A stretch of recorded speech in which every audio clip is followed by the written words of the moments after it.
নমস্কাৰ বন্ধুসকল। মোৰ নতুন ইউটিউব চেনেল বহু কথা শিকিবলৈ আপোনালোকক সকলোকে জনাইছোঁ উষ্মৰ স্বাগতম। বন্ধুসকল, আজি এই ভিডিঅ'টোৰ প্ৰফাইল পিকচাৰ হিচাপে মই এটা ব্যতিক্ৰমী ফটো আপলোড দিছোঁ। আপোনালোকে হয়তো দেখিছে যে খাদ্য বিচাৰি যাওঁতে, নিজৰ সন্তানৰ বাবে খাদ্য বিচাৰি যাওঁতে এগৰাকী মাতৃক জীৱশ্ৰেষ্ঠ সভ্য সমাজৰ সভ্যপ্ৰাণী মানুহে কাৰেৰে থকা সৰকা কৰিছে। আনফালে খাদ্যৰ তাড়নাত দুটি সন্তানে মাকক বিচাৰিছে, খাদ্যৰ তাড়নাত খুব কাতৰভাৱে চিঞৰিছে। সেই পিকচাৰটো দেখি মোৰ মনটো খুব দুখত আৱেগিক হৈ গৈছিল। ফটোটো মই আপলোড দিছিলোঁ ফেচবুকত। মই ভাবিছিলোঁ যে এনেকুৱা ধৰণৰ দৃশ্যবোৰ দেখিলে কেৱল মোৰ অন্তৰে হাহাকাৰ কৰি উঠে নেকি। সেনেকুৱা কথা নহয়। ফেচবুকত আপলোড দিয়াৰ পিছত কিছুমান বন্ধুবৰ্গই মোক কেনেকুৱা মনত দুখ লাগিছিল সেই ফটোটো দেখি, সেই কথাবোৰ ফেচবুকৰ যোগেদি জনাইছিল বা কমেণ্ট কৰিছিল। মই পাৰিলে স্ক্ৰীনশ্বট কৰি আপোনালোকক দেখুৱাম। বন্ধুসকল, আপোনালোকে হয়তো নিশ্চয় জানে যে মানুহৰ দুখবোৰ আঁতৰাবলৈ, কিছুমান দুখ পাহৰিবলৈ কিছুমানে সাহিত্যৰ আশ্ৰয় লয়, কিছুমানে প্ৰেমৰ আশ্ৰয় লয়, কিছুমানে মদৰ আশ্ৰয় লয়। ঠিক তেনেকৈ মোৰ জীৱনতো কিছুমান দুখ আছে। দেউতা ঢুকোৱাৰ পিছত মইতো খুব চিৰিয়াছ হৈ গৈছোঁ।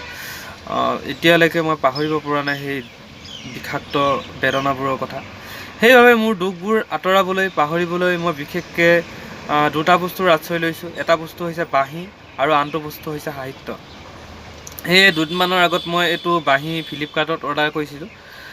কিন্তু আপোনালোকে কোনোবাই যদি অনলাইনত বাঁহী অৰ্ডাৰ কৰিম বুলি ভাবিছে, ভুলতো নকৰিব। এইটো কাৰণে নকৰিব কাৰণ মই বাঁহীটো যিমান প্ৰফেশ্যনেল বুলি ভাবি 300 টকা দি অৰ্ডাৰ কৰিছিলোঁ, সিমান প্ৰফেশ্যনেল নহয়। সেইকাৰণে নিজে চাই চিতি বাঁহীটো ল'লে আপোনালোকৰ লাভ হ'ব, শিকিবলৈ সুবিধা হ'ব। আৰু দ্বিতীয় কথাটো হৈছে, মোৰ এইকেইদিন খুব চৰ্দি হৈ আছে, জ্বৰ হৈ আছে। মই সেইকাৰণে তিনিচুকীয়া মেডিকেললৈ গৈছিলোঁ। তিনিচুকীয়া মেডিকেলত গৈ যিটো চিটুৱেশ্যন দেখিলোঁ, কণ্ডিশ্যন দেখিলোঁ, মোৰ মনটো খুব হাহাকাৰ কৰি উঠিছিল। মই পাৰিলে আপোনালোকক ইউটিউব ভিডিঅ' এটা বনাম তিনিচুকীয়া মেডিকেলৰ পৰিৱেশ পৰিস্থিতিৰ বিষয়ে জনাই ভৱিষ্যতে। আৰু এতিয়া যি কি নহওক, মই আজি এই দৃশ্যটো চাই, যিটো দৃশ্য মই ভিডিঅ'টোৰ প্ৰফাইল পিকচাৰ হিচাপে দিছোঁ, এই চৰাই দুটাই হাহাকাৰ কৰি থকা সেই পিকচাৰটো চাই পিনে আজি এটা বিশেষভাৱে বাঁহী ৰিংটন বজাবলৈ আগবাঢ়িছোঁ।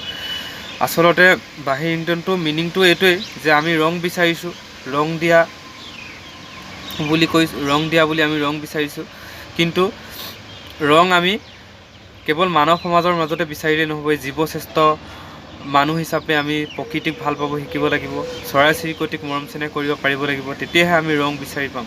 এনেদৰে প্ৰকৃতি ধ্বংস কৰি, জীৱ জন্তু ধ্বংস কৰি, গছ গছনি ধ্বংস কৰি আমি ৰং বিচাৰিলে নহ'ব। যি কি নহওক, বেছি কথা কৈ থাকিলে আপোনালোকে ভাবিব কি এইবোৰ লেকচাৰ মাৰি আছে বুলি। মই মোৰ বাঁহী কনচাৰ্টটোলৈ আগবঢ়ো। ধন্যবাদ।